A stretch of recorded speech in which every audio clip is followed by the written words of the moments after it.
rather to specifically check the works of my para sa students tourism rather, natin. whether they are generative AI, I mean whether they are AI generated.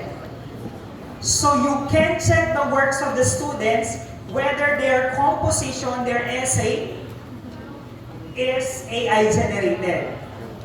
I tried this, I tested, no? Yan test yun. Okay?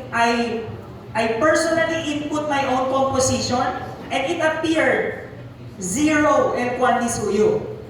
AI detection. Zero ang diniyong pala. When I input, just to test the tool, si reliable ba ang data man provided.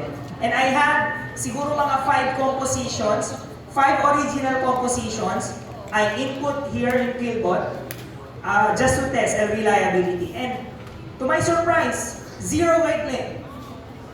But when I input something, 5 also, generated by AI, yes, salagat alya, how 100% AI generated. When I edited this AI generated text, yan somehow, yan edit yun. Yes, yung medyo personal. Kung yan upload yun, yes, salya tamin. 80% AI generated, 20% human. So, tasalian niya. Okay?